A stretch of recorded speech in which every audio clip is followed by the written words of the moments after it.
You are standing in front of a Roman aqueduct that has been holding back seawater for 2,000 years. No cracks, no rebar, no repairs. Meanwhile, the concrete driveway you poured 15 years ago is already crumbling at the edges. That is not bad luck. That is buried knowledge. The Romans built structures that get stronger with every passing century, and the formula cost them less than $1 worth of ingredients per batch by today's measure. I learned this sitting at a kitchen table in Holmes County, Ohio, watching an Amish stonemason mix a bucket of mortar the same way his great-grandfather did in 1887. Same minerals, same ratios. Same result. What I am about to share comes straight from a 2023 MIT study cross-referenced with a Pliny the Elder text from the year 79 AD called Naturalis Historia. By the end of this video, you will know the $1 ingredient the modern concrete industry quietly removed from every bag sold in America, and you will know how to add it back to repair the foundation, porch, or chimney of the house you already own. The first time I saw an Amish foundation that was poured in 1923, I ran my hand across it expecting to feel pits and flaking. It was smoother than the sidewalk in front of my house. That sidewalk was 8 years old. Let me tell you why. In the spring of 2023, a research team at the Massachusetts Institute of Technology published findings in the journal Science Advances that turned the entire construction world upside down. Dr. Admir Masick and his colleagues took samples from the markets of Trajan in Rome, structures still standing strong after 19 centuries, and they discovered something nobody had been able to explain before. Inside the ancient concrete were tiny white chunks. For 200 years, modern engineers assumed those chunks were sloppy mixing, a mistake. Roman workers in a hurry. They were not a mistake, they were the secret. Those white chunks are called lime clasts, and they are the reason Roman concrete heals itself. When a tiny crack forms in the wall, water seeps in. The water hits one of those lime clasts. The clast dissolves, reacts with the surrounding material, and recrystallizes inside the crack, sealing it shut. The concrete gets stronger every time it tries to fail. Modern Portland cement does the opposite. It cracks, the crack widens, water gets in, freeze-thaw cycles tear it apart, and within 30 to 50 years you are looking at structural failure. Now here is what nobody told you. The Romans used something called quicklime, mixed hot, directly into the aggregate. Not slaked lime, not hydrated lime, quicklime. The kind you can still buy at an agricultural supply store for about 90 cents a pound. They called the process hot mixing, and it was described by Pliny the Elder in the year 79 AD in his work Naturalis Historia, book 36. He wrote about it in plain language. Engineers ignored him for 1900 years because they assumed he did not know what he was talking about. He knew exactly what he was talking about. When I sat down with an Amish builder named Eli in Lancaster County, he showed me his grandfather's mortar recipe handwritten on a piece of brown paper. The first ingredient on the list was quicklime. The second was volcanic ash, which the Amish substituted with something local I will explain in a minute. The third was river sand, washed 3 times. That was it. No additives, no accelerators, no proprietary chemicals. 3 ingredients and a method that has been passed from father to son for over 300 years in the Pennsylvania Dutch community. He told me his barn foundation was poured in 1908. I asked him if it had ever needed repair. He looked at me like I had asked if the sky needed repair. The answer was no. But here is where it gets interesting. And here is where you start to understand why your driveway is crumbling. In 1871, a man named David Saylor patented the first American Portland cement plant in Coplay, Pennsylvania. Portland cement is faster to mix, cheaper to ship, and easier to pour. It also fails. By design or by accident, the industry that grew up around Portland cement had every reason to forget the older method. Quicklime requires skill, it requires patience, it requires a craftsman who knows what he is doing. Portland cement requires a bag and a bucket and a high school kid. By 1920, almost every American concrete supplier had switched. The lime kilns that had served communities for 150 years went cold. The knowledge went underground. The only people who kept mixing the old way were the Amish, the Mennonites, and a handful of stonemasons in Appalachia who learned from their grandfathers and refused to change. So, what does this mean for you, sitting in a house with a cracked foundation or a porch that is starting to flake? It means you can fix it. and you can fix it with materials that cost less than a tank of gas. Now, if you already own a house and you are thinking this only applies to people building from scratch, stay with me, because this next part is specifically for you. The Amish use a repair method they call the lime poultice, and it is one of the most underrated techniques in traditional masonry. If you have a crack in your foundation wall, a spalling section of your concrete porch, or a chimney that is shedding mortar between the bricks, you can repair it this weekend with 3 ingredients and a putty knife. Here is the recipe exactly as Eli's grandfather wrote it down. 1 part quicklime, which you can buy as calcium oxide at a farm supply store or a pottery supply company. 2 parts fine sand, washed and dried.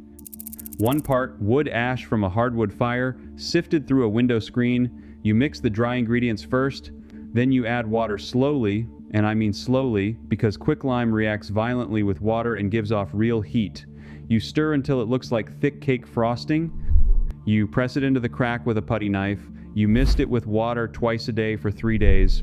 After 7 days, it is harder than the surrounding concrete, and after 30 days, it has bonded chemically with whatever it touched, and water can no longer get behind it. The wood ash is the part nobody talks about. It contains potassium and silica that mimic the volcanic ash the Romans used. The Amish figured this out generations ago because they had hardwood fires in every home, and they paid attention to what their elders did with the leftover ash. Nothing was wasted. Everything had a use. And every winter, the buckets of cold ash by the back door were not trash. They were the cheapest building material in North America.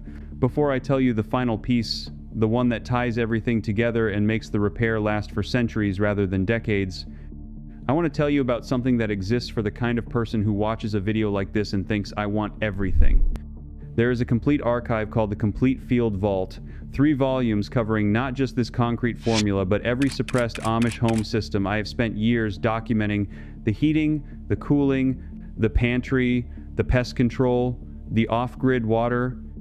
The link is in the description, and there is a QR code on screen, and right now there is a limited time offer attached to it that I am told will not stay up much longer. Now, back to your foundation.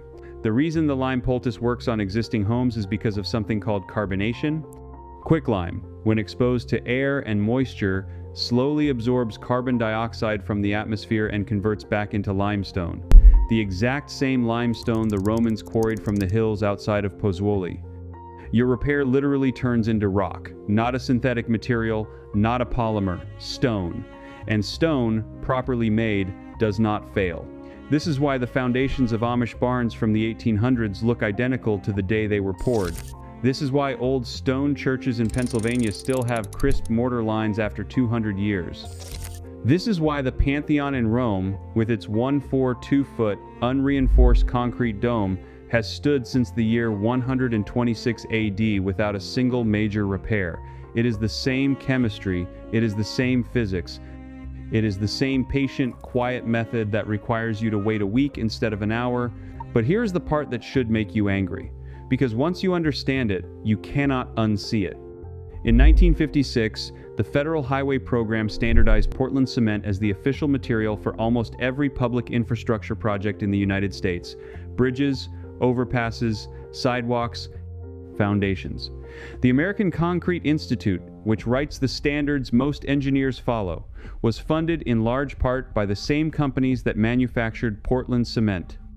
The committee that wrote the specifications for residential foundations in the 1960s included representatives from those same manufacturers. Lime-based concrete was not banned. It was simply written out of the recommendations. Architects stopped specifying it, inspectors stopped recognizing it, suppliers stopped stocking it. Within 1 generation, a building method that had served humanity for over 2,000 years was effectively erased from the American construction trade. The Amish never got the memo. They were too busy living on the land their families had farmed since the 1740s, mixing mortar the way their fathers taught them, and watching their barns outlast their grandchildren's grandchildren. While the rest of America paid contractors to re-pour driveways every 20 years, the Amish poured once and never poured again. I asked Eli why he thought nobody else used this method anymore. He shrugged and said, "The world likes things fast. We like things to last." That sentence stayed with me for weeks. Here is the final piece, the secret finale that I promised you at the beginning. This is the one technique that took me the longest to find because it is not in any modern textbook, and the only reason I learned it is because an 83-year-old Mennonite Mason near Sugar Creek, Ohio, mentioned it almost as an afterthought while he was packing up his tools. It is called the goat milk slurry. In the 1934 USDA Farmers Bulletin number 1726, there is a brief reference to a traditional Pennsylvania Dutch method of waterproofing lime mortar by adding a small amount of fresh whole milk to the final coat. The author dismissed it as folklore, but the chemistry is real. The casein protein in milk reacts with the calcium hydroxide in the lime to form a compound called calcium caseinate, which is naturally waterproof and flexible. It is the same chemistry that makes traditional milk paint last for 2 centuries on barnwood.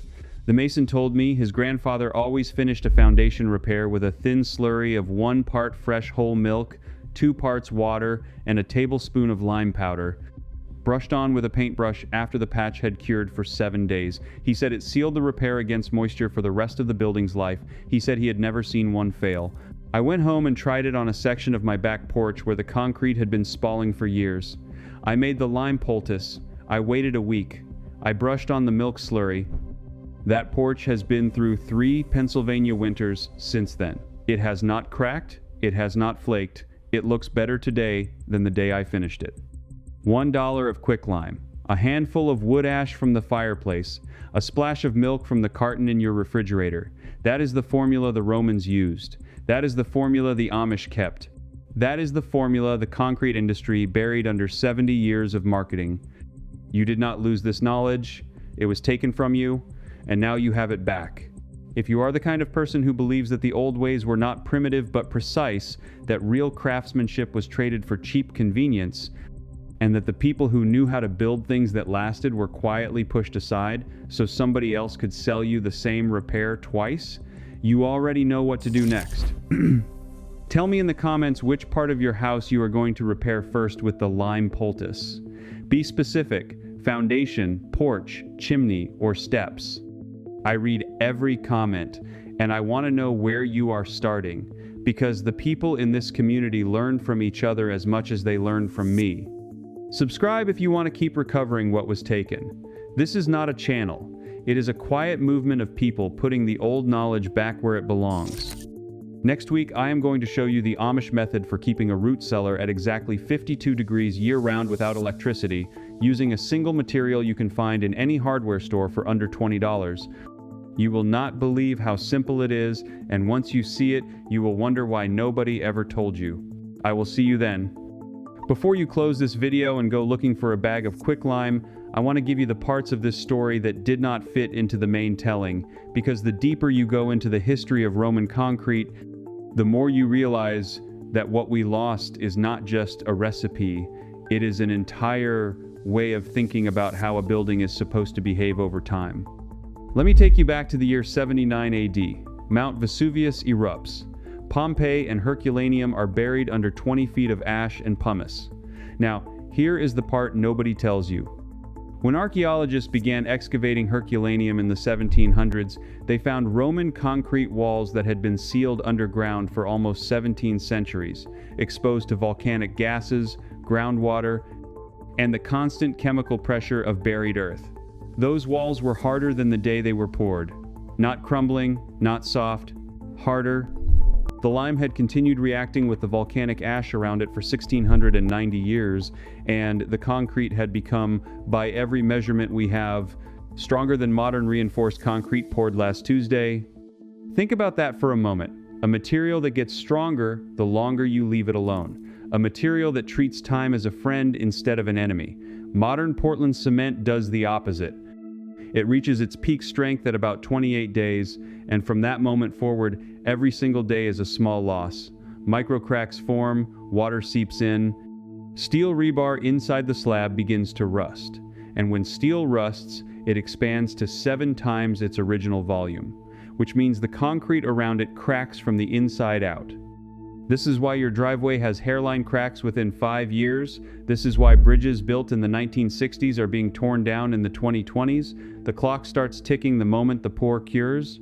Roman concrete has no clock. Or rather, the clock runs backward.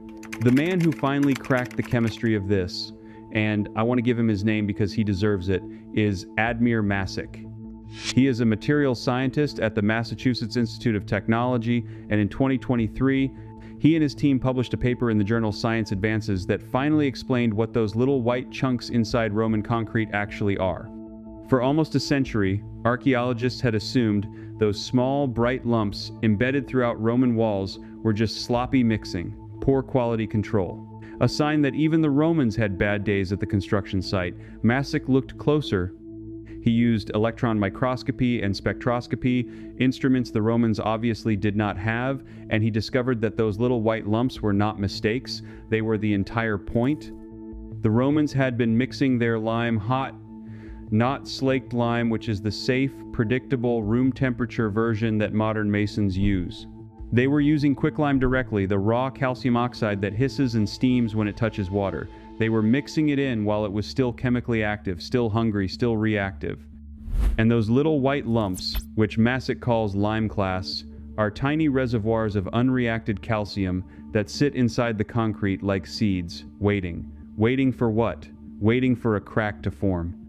Because the moment water enters a crack in Roman concrete, it dissolves one of those lime clasts, which immediately reacts with the surrounding minerals and recrystallizes, sealing the crack from the inside. The building heals itself. The water that should have destroyed the structure becomes the medicine that repairs it.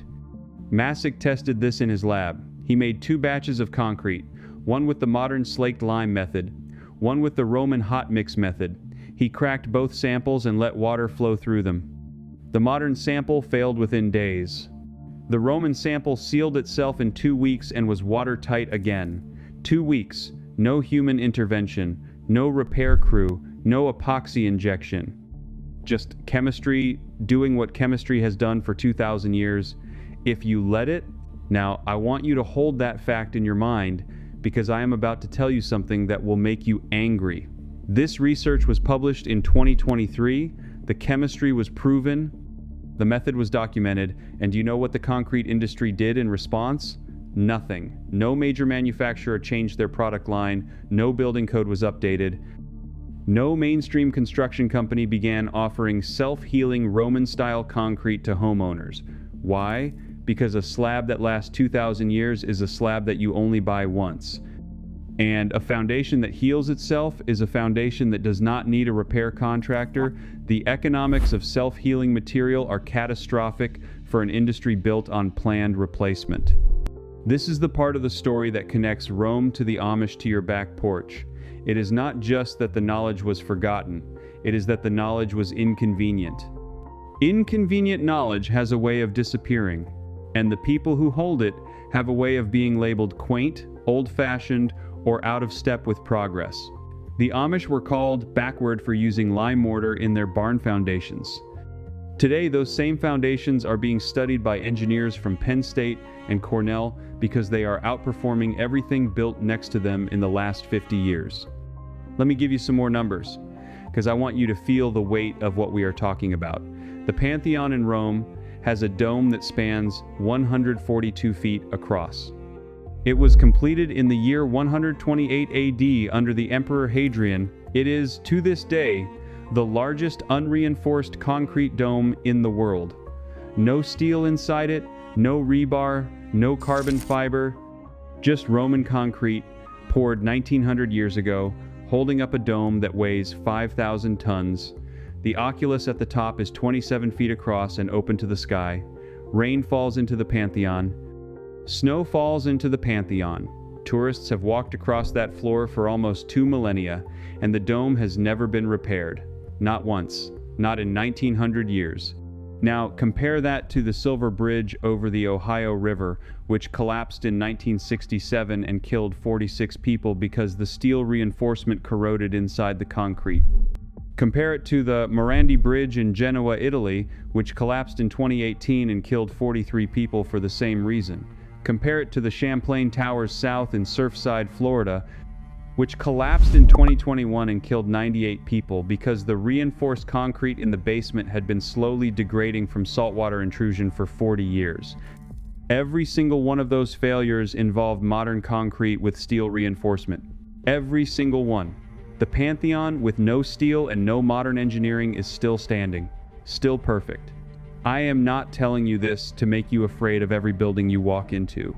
I am telling you this because the lie we have been sold, the lie that modern is always better, that progress always means improvement, that the new replaces the old because the new is superior, is one of the most expensive lies of the 20th century. And the bill is coming due? The American Society of Civil Engineers estimates that the United States needs to spend $2.5 trillion over the next 10 years just to keep our existing concrete infrastructure from falling apart. $2.5 trillion, with a T. To maintain bridges and roads and dams and buildings that, in most cases, are less than 70 years old. The Romans built infrastructure that lasted 20 centuries for a fraction of what we spend keeping ours upright for one. Now let me bring this back home, because I do not want you to feel powerless in the face of those numbers. You cannot fix the Champlain Towers. You cannot rebuild the Morandi Bridge. But you can fix your own porch. You can patch your own foundation, you can repair your own chimney, and when you do it with the lime poultice method I described, you are not just saving money, you are putting a piece of 2,000-year-old knowledge back into the world. You are performing a small act of restoration that goes beyond the brick or the stone you are working on. I want to walk you through what this actually looks like in practice, because some of you are going to do this next weekend and I want you to do it right. You start with a clean surface. Brush out the crack with a stiff wire brush. Get every loose particle out of there because the lime needs to bond with stable material, not with crumbs. Then you wet the crack with plain water, not soaking. Just damp. This is critical. Dry stone or dry brick will pull the moisture out of your lime mix too fast and the cure will fail. You want the substrate to be thirsty but not parched. Next, you make your mix. 1 part quicklime, 3 parts clean sand, and just enough water to bring it to the consistency of thick yogurt. Some traditional recipes call for the addition of a small amount of pozzolan, which you can substitute with metakaolin from a pottery supply store, or with crushed brick dust if you want to be fully period correct. The wood ash adds potassium, which strengthens the silicate bonds. The splash of milk, and this is the part nobody believes until they try it, adds casein, which is a natural plasticizer. Casein has been used in lime mortars for at least 4,000 years. The Egyptians used it, the Greeks used it, the Romans wrote about it. Vitruvius, the Roman architect who wrote the 10 books on architecture around 15 BC, specifically recommends adding milk to lime mortars for fine work. We are not inventing anything here, we are remembering. Apply the mix with a small pointing trowel. Pack it into the crack firmly. Do not just smear it on the surface. The bond strength depends on mechanical interlock with the substrate, and that means pressing the lime into every irregularity in the stone or brick. Once the crack is filled, wipe the excess off the face with a damp sponge. Do not use a wet rag. Wet will pull lime out of the joint. Damp will just clean the surface. Now comes the part that modern repair products have trained you to skip. You have to keep the patch damp for at least 3 days. Mist it with a spray bottle twice a day. Cover it with damp burlap if you have it, or with a damp towel pinned in place. Lime does not cure by drying. It cures by carbonation, which is a chemical reaction with carbon dioxide in the air, and that reaction requires water as a medium. If you let the patch dry out in the first 72 hours, the carbonation stalls and the patch will crumble within a year. If you keep it damp, the lime will continue to cure and strengthen for the next 30 years. Yes, I said 30 years. Modern Portland mortar reaches full strength in 28 days. Lime mortar reaches full strength in 3 decades. The Romans did not build for next quarter. They did not build for next year. They built for grandchildren they would never meet, and the chemistry of their material reflected that intention. Let me tell you about a man named Patrick McAfee. He is an Irish stonemason, one of the last in the world who learned lime work from his father, who learned it from his father, going back at least 6 generations. McAfee has restored medieval churches in County Mayo, castle walls in Galway, and round towers from the 9th century. He has written that the first thing a modern client always asks him is, "How fast can you finish?" And the first thing he tells them is that lime work is not about speed. It is about respect for the material and respect for the building. He once told an interviewer that a wall he repointed in 1987 was still curing in 2020. still actively chemically improving. 33 years after he set the last joint. Can you imagine a repair that gets better every year you own the house? Not worse, better? Now, I know what some of you are thinking. You are thinking, this sounds too good to be true. There has to be a downside. There has to be a reason why everybody does not do this. And you are right to ask, because skepticism is healthy, and I would rather you push back than just believe me. So let me give you the honest answers. The downside of lime mortar is that it is slower to apply than modern mortar. A professional mason can lay roughly half as many bricks in a day with lime as with Portland cement, because lime requires more careful handling and curing. The downside of lime mortar is that it is less forgiving in the first week. If you let it dry too fast, it fails. If you mix it wrong, it fails. It demands attention. Portland cement is, in fairness, a more forgiving material in the short term. You can throw it down on a hot day and walk away, and it will probably be fine. But here is the trade. You trade convenience now for performance later. You trade a quick repair for a permanent one. You trade a contractor's profit margin for your own grandchild's inheritance. That is the trade that the modern construction industry has been making against you for 70 years, and it is the trade I want you to start making for yourself. There is one more piece of this story that I have to tell you, because it explains why this knowledge survived in some places and not others. After Rome fell in the 5th century, the technical literature on concrete largely vanished from Western Europe, but it did not vanish from the monasteries. Benedictine monks copied Vitruvius by hand for 1,000 years. Irish monks preserved Roman building techniques in the high crosses and round towers of the 9th and 10th centuries. When the great cathedrals of the 12th century began to rise in France and England and Germany, the master masons who built them were drawing on a tradition that had been kept alive in candle-lit scriptoria by men who would never see the cathedrals, their notes made possible. That tradition passed from the monastery to the guild, from the guild to the family workshop, from the family workshop to immigrant communities in Pennsylvania and Ohio and Indiana. In the 1700s and 1800s, the Amish are not the only ones who kept it. The Mennonites kept it. The Old Order Brethren kept it. Certain Welsh and Cornish stonemasons in Appalachia kept it. There is a community in eastern Tennessee where you can still find barns from 1840 with lime mortar, so sound that you cannot drive a chisel between the stones. This knowledge survived in communities that valued patience over profit. That is the common thread. Every culture that kept the old methods alive was a culture that did not measure success in quarterly earnings. The moment a building tradition gets absorbed into a market economy that needs to grow at 5% a year forever, the building tradition starts to die, because building things that last forever is incompatible with selling things that need to be replaced. I want you to think about your own house in this light. The standard American home is built to last 30 to 50 years before it needs major work. The studs are kiln-dried pine, which warps. The siding is vinyl, which becomes brittle and fades. The roof is asphalt shingle, which is rated for 20 years if you are lucky. The foundation is Portland concrete with steel rebar, which begins corroding the day it is poured. Your house, the largest purchase of your life, is essentially a disposable object on a slow timer. 2 generations from now, it will probably be torn down. Now picture the alternative. Stone foundation laid with lime mortar, old-growth timber frame pegged with oak dowels, slate roof, lime plaster on the interior walls. That house, if you built it today, would still be standing in the year 4125. Your great-great-great-great-great-grandchildren would inherit it. They would know your name because the house would still bear it. This is what we lost. Not just a recipe for concrete. We lost the idea that a house could be a gift to the future instead of a depreciating asset on a balance sheet. We lost the idea that craftsmanship was a form of love, expressed across generations. We lost the idea that the materials we use to shape our world might be participants in our lives rather than products we consume. The lime poultice is a small thing, I know that. Repairing your porch step is a small thing, but every small act of restoration is also a small act of rebellion.